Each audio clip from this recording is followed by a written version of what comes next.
Well, hello and welcome back to Supposedly Fun. My name is Greg. I am here with my buddy Guinness, who is taking a nap, to do sort of a mid-year check-in on my reading goal for the year. If you follow along, you know my reading goal for this year is read outside your comfort zone. Basically, the idea behind it is to read genres that I wouldn't usually read, and I traditionally read mostly books by authors and characters featured in North America or Europe. So the idea is to kind of get out of that a little bit. And I don't do a bullet journal, but I took a page from Doris with all D Books' bullet journal and decided to lay things out like this. You can see I have my read outside your comfort zone thing, and I broke out the categories. So let's kind of cover how I'm doing on them so far. The first part of the prompt is genres I don't usually read. So the ones that I sectioned out are westerns, romance, poetry, sci-fi, manga, fantasy, paranormal, and young adult slash intermediate. Those are genres that I might read from time to time, but really don't spend a lot of time in and don't have a lot of knowledge of. So the ones that I have hit so far are Western, which I've hit twice with True Grit and Lonesome Dove. Manga, which I did with Volume 1 and 2 of My Brother's Husband by Gengoro Tagame. And Young Adult and Intermediate, which I did with The Black Flamingo by Dean Atta and All Boys Aren't Blue by George M. Johnson. Both of those were books that I read in the month of June as part of my Pride reading, where my brief for Pride Month was to read Black queer stories, and they fit for that, but that's not part of my reading goal. But so I've hit those. I am not hit. I am still needing to get to romance, poetry, sci-fi, fantasy, and paranormal. I'm kind of wading through a bunch of suggestions that I've gotten for those. If you have any others, please drop them down below. Sci-fi and fantasy and paranormal are genres that I actually probably engage with the least of all of those. Poetry is something I kind of assiduously avoid because it makes me feel dumb. I feel like I don't get it, and I need to get over that. So I already have one poetry book planned, and I have lots of ideas for the others. I just kind of have to get around to actually doing them. And the next prompt is continents outside of North America and Europe. Well, I've definitely hit North America and Europe. I didn't count how many books have hit both of those because I know I've done them and it's not actually part of the goal. The goal is to get outside of them. The other continents, I've hit Asia 3 times, Africa once, and Australia once. And I have not gotten to South America yet. So I really need to do South America. And I really need to up my game on those because like I said, I didn't count out North America and Europe, but I've read 36 books so far this year. So if we have 3, 4, 5, well, you do the math. I'm still spending a lot of time in my wheelhouse. So I need to get out of that a lot more in the latter part of the year. And then the last part is reconsiderations in books I would have skipped otherwise. And I'm also thinking of some other categories that I could add to this in the last part of the year, but I'm kind of loath to add anything with only 5 months to go in the year because we're into July now. So the books that I probably would have skipped are Taya Obrecht's Inland, because I read the Tiger's Wife and bailed on it when it was first published. So I would not have otherwise read that book. Ellie Smith's Spring. That kind of ties in with the poetry angle. I just don't always feel like I get it. And in fact, I did read Spring and I didn't feel like I got it at all. And that was just the experience. And Garrett M. Graff's The Only Plane in the Sky. Now, the thing is, all of those were part of the BookTube prize. So yes, I'm counting them for this because part of my reason for judging 2 rounds of the BookTube prize was to force myself to read some books that I might not otherwise have read. That was part of the whole idea. So, and those are ones that I would have skipped otherwise. So because that was one of my intentions going into the BookTube prize judging, I decided to include those here.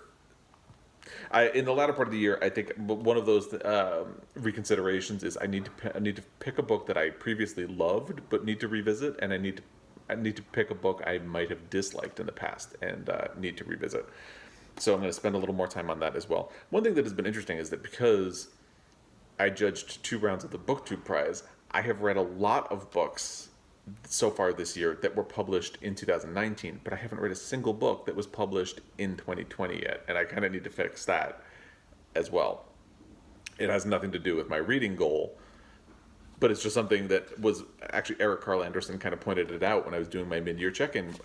There were really no new books in there, which is just kind of funny.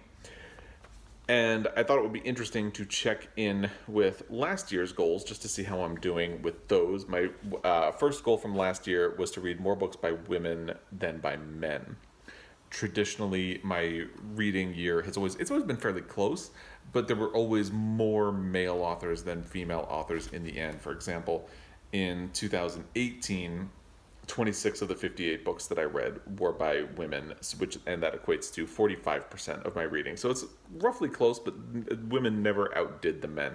And I did really well on that last year. I read 59 books by women, 30 books by men. That's 66% of my reading.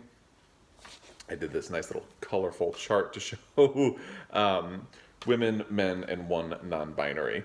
So how am I doing this year? Well, of the 36 books I've read so far this year, 21 were by female, and that includes books that I have read so far in July, because we're already into July and I'm counting them. So 21 out of 36 books were by women. That's 58%, because it leaves 15 books for men. So still doing okay on that one. I'm not doing as well on my other reading goal from last year, which was had to do with LGBTQ books. I wanted to read more books that focused on the LBT and Q, lesbian, bisexual, transgender, questioning, etc. And I did really well on it last year. I improved it. So in 2018, books that hit the LBTQ counted for 3.4% of my reading in 2018. And in 2019, they accounted for 20% of my reading. So that's a really good boost right there. But so far this year, I kind of backslid a lot. And actually, most of the books that I've read either fall into the heterosexual spectrum. And the thing is, I'm counting books that don't really involve sexuality at all. So if they're nonfiction, like Sea People by Christina Thompson, it really doesn't have anything to do with sexuality. But I'm counting it in the hetero section, because if it's not explicitly lesbian, gay, bisexual, transgender, it doesn't count. So, but getting into the LGBTQ books, I've read, so I have 25 heterosexual books, 9 books that deal with gay subject matter, 1 book that deals with lesbian subject matter, and 1 book that deals with transgender subject matter. That's only 6% of my reading so far this year. So I've really backslid on that one, and I need to do a little bit better on that. And I may find some ways to meet some of the additional prompts in my Read Outside Your Comfort Zone challenge that will help boost that LBTQ representation in my reading, just so I can do a little bit better on that. I think there would be an easy gimme if I just did like a lesbian romance or something like that to meet with that brief, but the only romance books I really have read have been gay themed, so I feel like I need to read a traditional. But I may do both. Why can't I do both? Have my cake and eat it too. So I just talked myself into it. So I think, I'll find some wiggle room there. There's definitely poetry that would cover that ground, so I can seek out some more of that. And I'm sure there are sci-fi, fantasy, and paranormal books that would cover that as well. So I just need to find them, seek them out.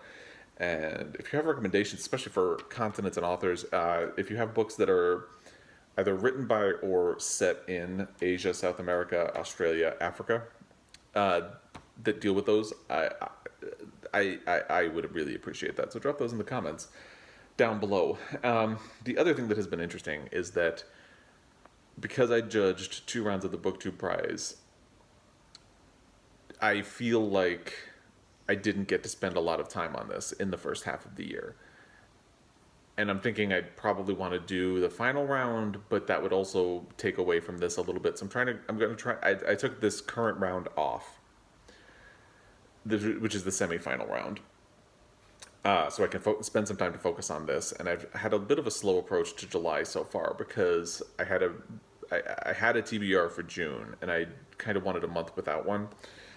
So I really need to spend some time hitting this before that comes back. And if I do participate in the final round of the BookTube prize, I really need to find ways to balance this with that, because that has been my struggle so far in the first half of the year. And it's interesting again because it feels like I'm reading a lot of current books, but the reality is almost the majority of the books that I've read this year were published last year, and I've not read anything that has been published in 2020, and I really need to fix that as well. And there are a couple of new release books that would hit some of this as well. So that's basically where I am at with my reading goals for the year. If you have a reading goal, I would love to hear how you're doing. And again, if you have recommendations on how I can do some of these, please feel free. Drop them down below. I got a lot of really good recommendations on my TBR video that I did for my 2020 reading goal, and I will link my 2020 TBR video down below, as well as why not. If you're gonna go for it, go for it. I will also link my 2020 reading goal video where I talked about this. So thank you for your time watching this video. As always, it is really appreciated, and I will be back. Until next time, Guinness and I are gonna say happy reading.